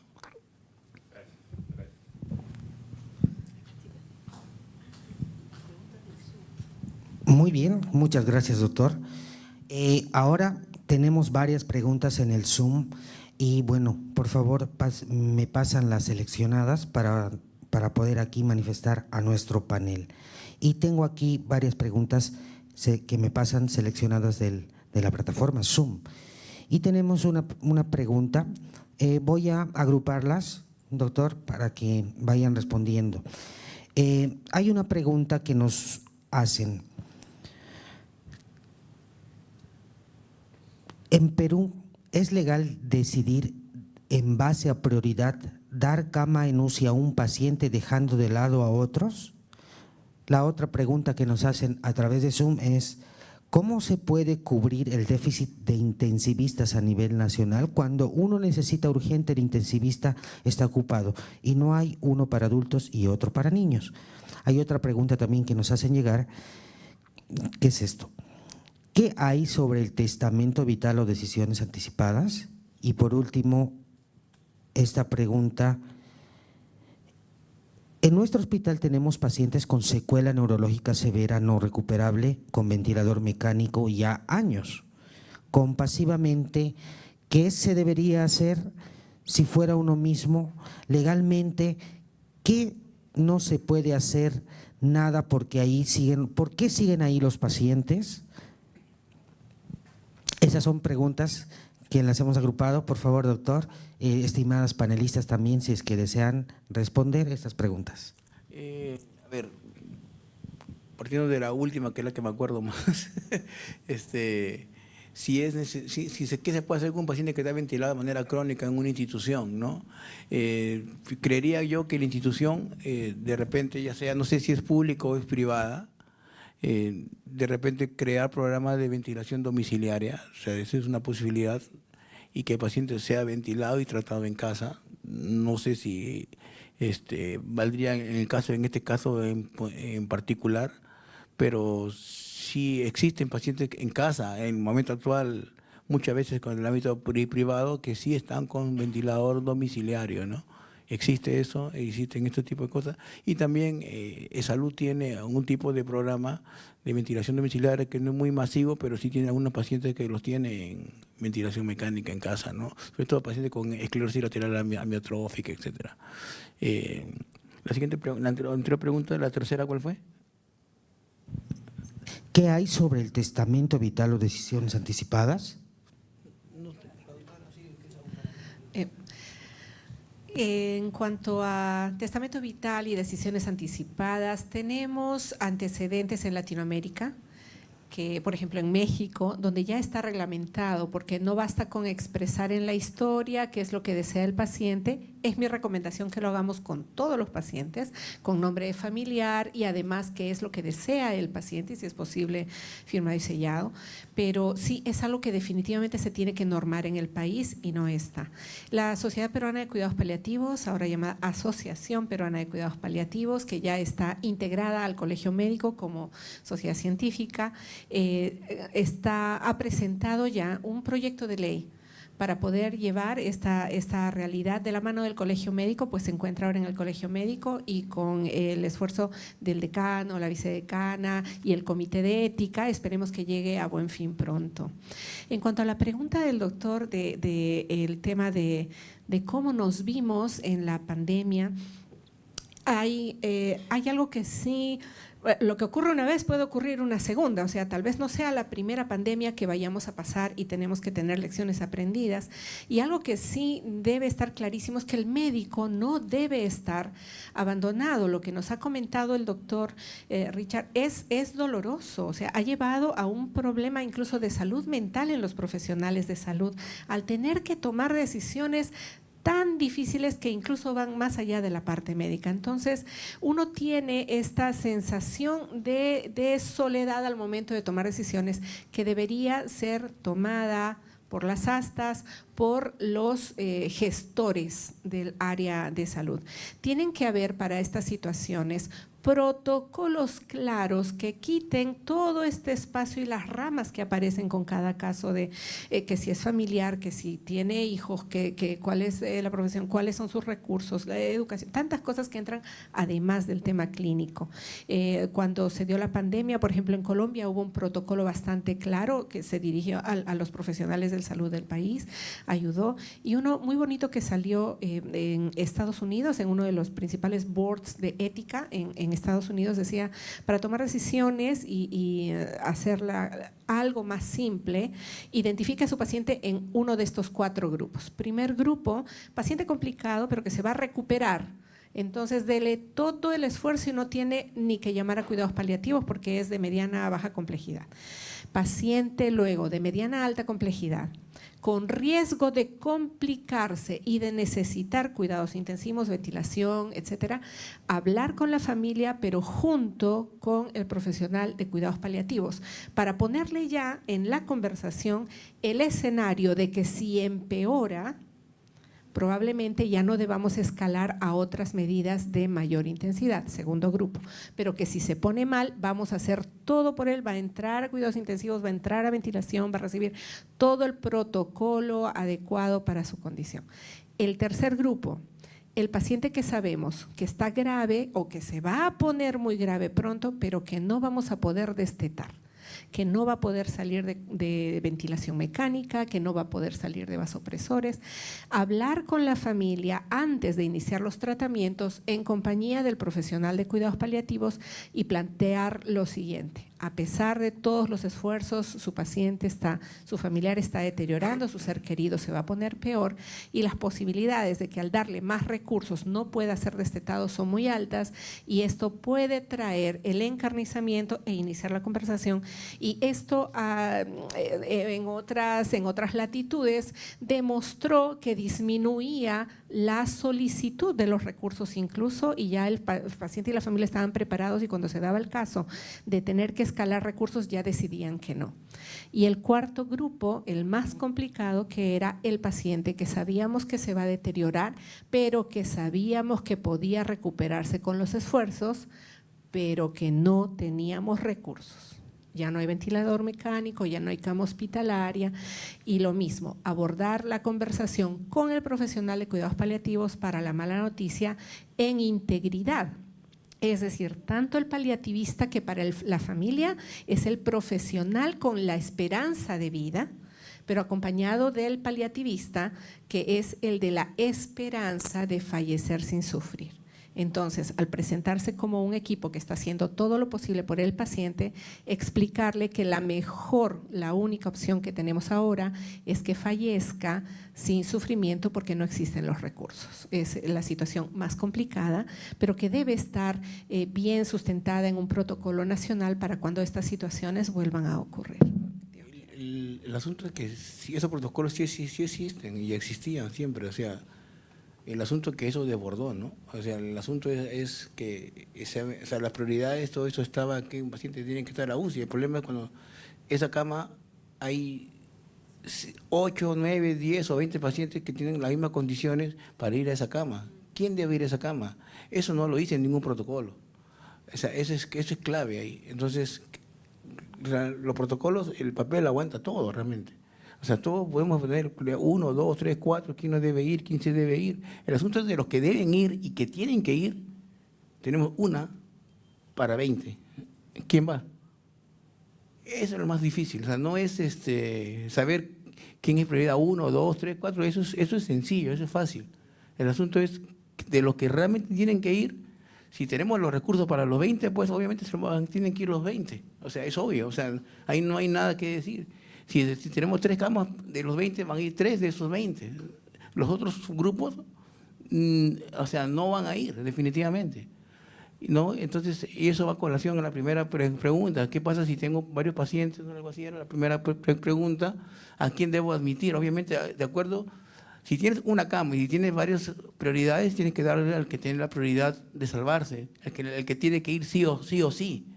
Pero si tienes varias camas, tienes camas disponibles y te llegan varios pacientes, obviamente vas a poder tener esa suerte de poder darle la chance a varios pacientes sin que hagas sufrir a un paciente. No es que vas a admitir un paciente porque tienes la cama y hacerlo sufrir de manera innecesaria. Eso tenemos que pensarlo, ¿no? Como ha dicho la doctora, o sea, pacientes que no se van a beneficiar no tiene sentido independientemente de que uno tenga la cama disponible. Pero esa no es la realidad en la que se vive en el Perú. Es más, hoy día a cualquier hospital van, o incluso clínica, y no van a encontrar cama. No van a encontrar cama. Es muy difícil encontrar una cama, ni en hospitalización y menos en cuidados intensivos. O sea, ahorita hay una dificultad, hay una necesidad imperiosa de tener más camas de hospitalización como más camas, obviamente, de cuidados intensivos. ¿Por qué? Porque se hacen más cosas, se operan cosas más difíciles que antes no se operaban. O sea, hay mucha más necesidad ahora de recursos y tecnología, ¿no? La segunda pregunta, ¿cuál era? Perdón. Bueno, ya han respondido las preguntas. Un pequeño comentario. Claro, adelante, por favor. Para no gastar mucho tiempo. Yo sí creo que en esta optimización de las camas de UCI, ¿no? Y en tener claro qué hacer, qué ofrecer al paciente, no es lo mismo iniciar una medida que quitarla. Eso hemos discutido muchas veces al interior del colegio. ¿Por qué? Porque si yo inicio una ventilación, de hecho estoy creando expectativas en la familia, pese a que el pronóstico, sé que el pronóstico no es bueno, pero ya lo inicié porque, en fin, me presionaron, porque estaba apurada, porque no sabía la historia, lo que fuere, ¿no? Y entonces entramos en un periodo en el cual de una complicación va a otra y a otra y a otra, ¿no? A diferencia de, o sea, y no es lo mismo que a ese paciente que no debió iniciarse ventilación, yo le tenga que quitar el ventilador, porque sé que inmediatamente o muy cercano al retiro del ventilador va a fallecer. Entonces, en el primer caso, la enfermedad se lo iba a llevar sin necesidad de entrar al ventilador. Y en el segundo caso, el retiro del ventilador le va a producir por lo menos la muerte cardiorrespiratoria, que es la muerte final, ¿no?, de los pacientes. Entonces, ¿con esto qué quiero decir? Que hay que plantearse varias veces si un paciente va a entrar a una UCI, a cuidados intensivos. ¿Por qué? Porque no puedo crear expectativas que después yo misma me voy a dar cuenta que no debió ser y había que retirarlo del ventilador, por ejemplo, ¿no? Hay una pregunta que, ahora ya recuerdo, la segunda pregunta era, ¿qué pasa donde no hay intensivista? Algo así era la pregunta, ¿no? Obviamente, probablemente sea el anestesiólogo, a veces el internista o el cardiólogo que va a estar en una unidad crítica, si estamos en un sitio donde no hay un intensivista, ¿no? Alguien que pueda manejar la vía aérea, alguien que pueda manejar nuevamente drogas, etcétera, ¿no? Eso es una posibilidad. Lo otro es, existe ahora herramientas de tecnología como es la telemedicina. Entonces, con la telemedicina, incluso, por ejemplo, en sitios tan grandes como en Estados Unidos, donde, digamos, a veces también hay necesidad de intensivistas y no hay en todos los hospitales de una manera así como aquí en el Perú. La diferencia, obviamente, que ellos tienen mucho más tecnología y utilizan robots y una serie de cosas para estar digamos, en UCI, y utilizan mucho de la telemedicina, donde uno puede orientar a un colega, obviamente, en cómo manejar un caso clínico, ¿no? Entonces debemos también apuntar hacia eso, hacia el manejo de la tecnología, ¿no? De cómo poder ayudar, ¿no? En el Perú existe obviamente el MINSA de salud, que son, digamos, muy grandes en cuanto, y abarcan casi todo el territorio del país, y que podrían netamente, acá hay médicos muy capacitados, que saben mucho realmente, médicos intensivistas, internistas, etcétera, que pueden ayudar, obviamente, a manejar pacientes críticos a distancia, no con un paciente, no, un electrocardiograma lo ve el cardiólogo acá, etcétera. Entonces sabe si es un infarto o no es un infarto, etcétera. Entonces si está en shock cardiogénico, no está en shock cardiogénico. Entonces yo creo que sí se puede utilizar muchos de los recursos de la tecnología en el manejo del paciente crítico, a pesar de que hay pocos intensivistas, ¿no? No es lo ideal es que está uno presencia, estar cara a cara al paciente, pero debemos utilizar también los recursos que tenemos para podernos ayudar, ¿no? Muchas gracias. Todavía, bueno, tenemos una preguntita en nuestro público acá y sobre nuestros panel del Facebook. Dice, por favor, mi pregunta es, ¿cuáles son las normas legales específicas que defienden el acto médico para asumir desafíos éticos en pacientes críticos?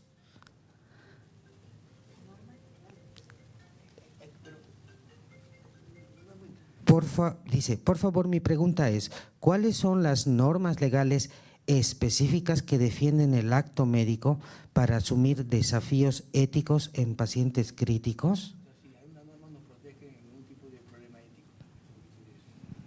Y cerramos con la pregunta de acá, de nuestra Sí. participante, y con eso todos los que nos están acompañando. Adelante, por favor. Sí. No, una cosa muy breve. Digamos, la descripción del acto médico y las características del acto médico y los límites del acto médico y la responsabilidad del acto médico está en nuestro Código de Ética y Deontología, ¿no? La normatividad legal en sí, el Código Civil, el penal, yo, digamos, no conozco el tema porque es un tema legal puro, ¿no? Pero yo creo que si nosotros queremos reflexionar sobre el tema del acto médico, está nuestro Código de Ética, ¿no? Que ahí uno lee los artículos relacionados con el acto médico y entiende de manera muy, muy descriptiva los límites de ello, ¿no?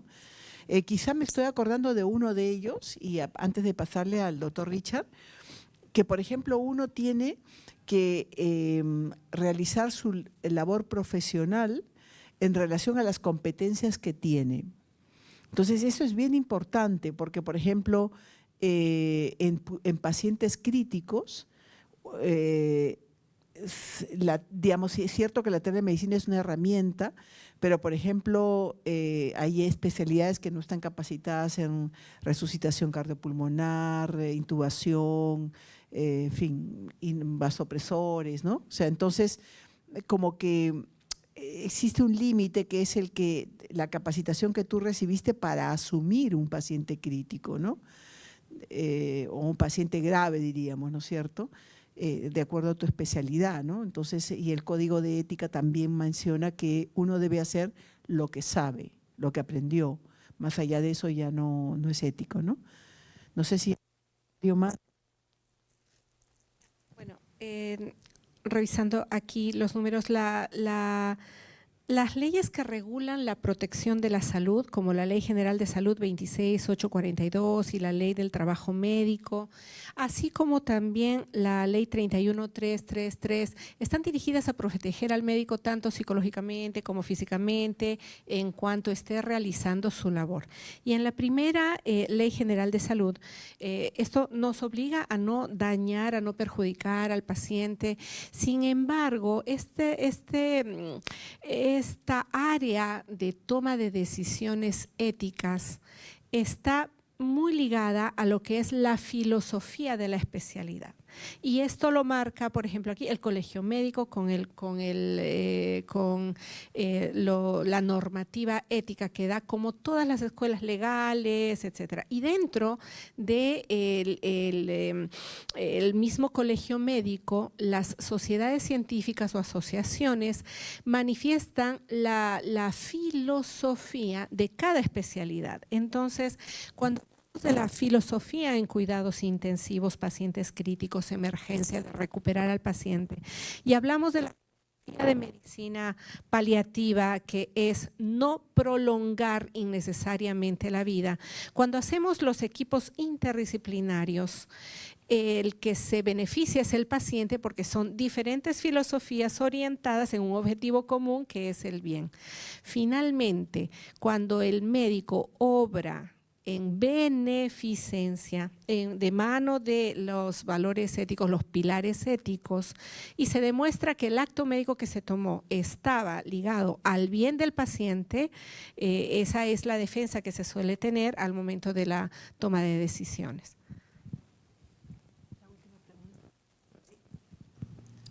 Bueno, para ya ir cerrando, vamos a tener una pregunta final de uno de nuestros médicos que nos acompañan acá y posteriormente las palabras de cierre de nuestra doctora Sonia Necochea. Adelante, por favor, doctora.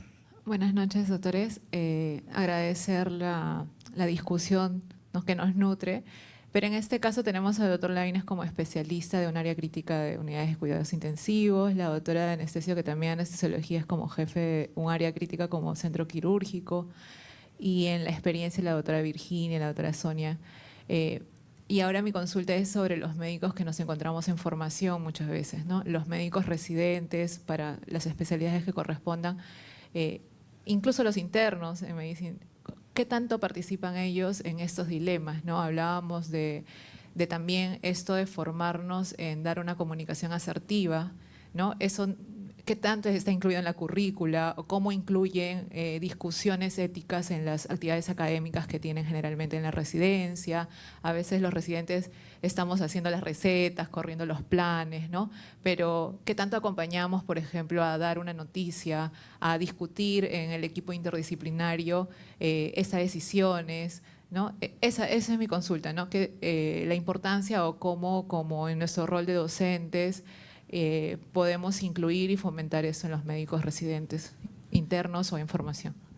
Hay veces en algunos hospitales y a veces algunos médicos, cuando van a responder a una interconsulta por un paciente, usualmente o a veces va primero el residente o va con el residente a responder la interconsulta, a evaluar la interconsulta. Es una práctica muy usual. Yo recuerdo cuando era interno, mandamos una consulta, entonces primero venía el residente de la especialidad que le mandamos, hacía como un resumen de la historia y luego venían sus asistentes y lo presentaban. Yo recuerdo eso mucho y discutían mucho el caso, decían sí, no, etcétera, ¿no?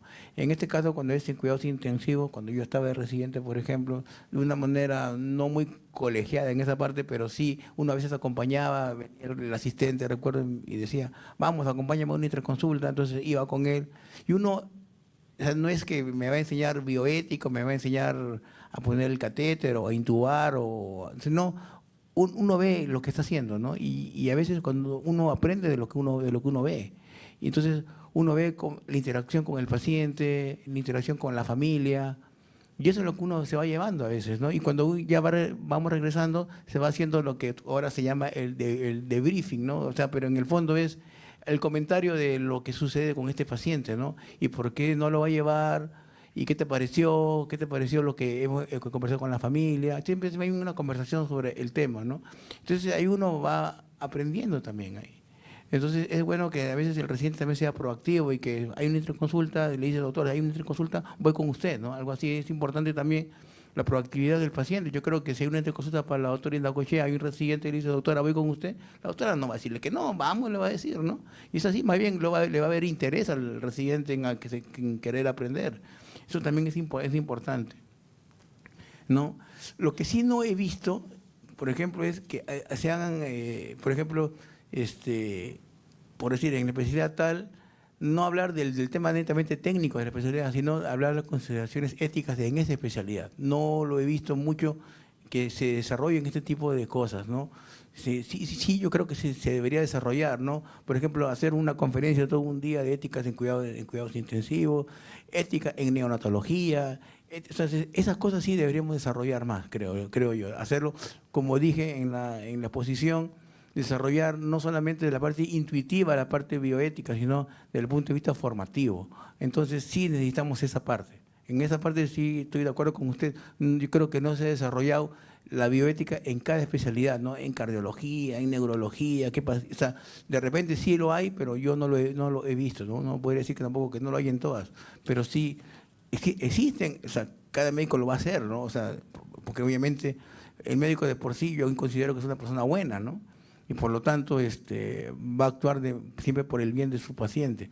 Pero, digamos, desarrollar lo que usted está diciendo, por ejemplo, un día digamos, hacer toda una conferencia, un simposio de bioética en cuidados intensivos, sería interesante, por ejemplo, hacerlo, ¿no? En anestesiología, etcétera, ¿no? ¿Qué pasa? O sea, situaciones bioéticas en anestesiología, situaciones bioéticas en medicina de cuidados intensivos, en el neonato, en pediatría, etcétera. Entonces, sí, yo estoy de acuerdo con usted. Esa parte creo que no lo hay.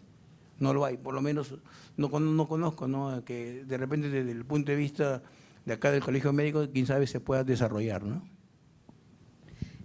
Sí, exactamente como dice el doctor, qué buena la pregunta. Tenemos dos aspectos en los cuales deberíamos explotar más el tema ético. Primero, en el pregrado, en mi época todavía había un curso que se llamaba Ética y Deontología Médica, y para sacar nuestro certificado del colegio médico y nos den número, debíamos dar un examen donde nos estudiábamos el código de ética y luego ya dejó de tomarse. O sea, sí creo que se puede trabajar mucho en el pregrado. Y en la parte hospitalaria ya, en el posgrado, algo que está trabajando mucho la Red Nacional de Ética es la creación de los comités de ética clínica hospitalaria. La mayoría de hospitales tenemos comités de ética, pero son para investigación, para la revisión de trabajos de investigación, de protocolos, pero no para la toma de decisiones de casos clínicos. Y debería existir este comité que es interdisciplinario, participan de emergencia, de cuidados intensivos, un comité especializado que apoye en todo caso que el hospital desee llevar para ser discutido y que se encargue de la capacitación continua en ética mediante las actividades dirigidas a todo el hospital, incluyendo el personal en capacitación.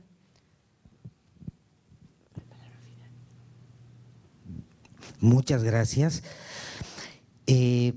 Bueno, varias preguntas han sido respondidas esta noche y tal vez si no hemos podido responder todas las preguntas que nos han hecho llegar y todavía los que se han quedado con las preguntas, los invitamos por favor a seguir estas conferencias que realiza la Secretaría de Formación Ética y Deontológica del Colegio Médico del Perú.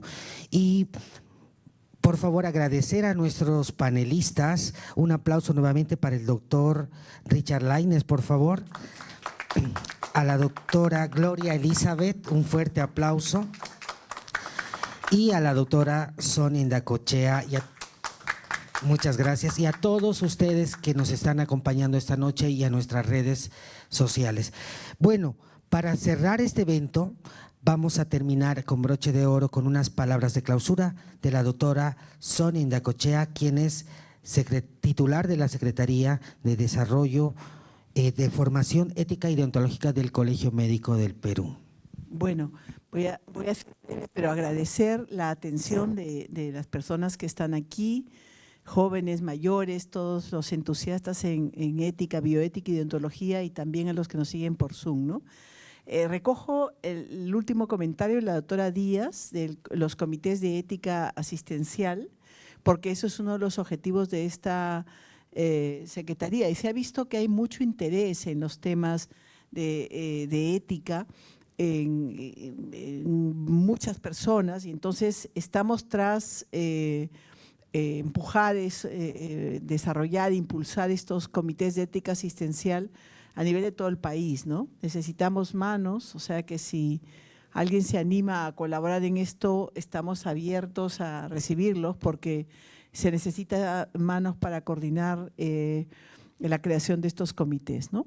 Y bueno, agradeciendo al doctor Elliot que siempre nos ayuda, a Richard Lainez por su exposición muy bonita, el entusiasmo que pone, ¿no?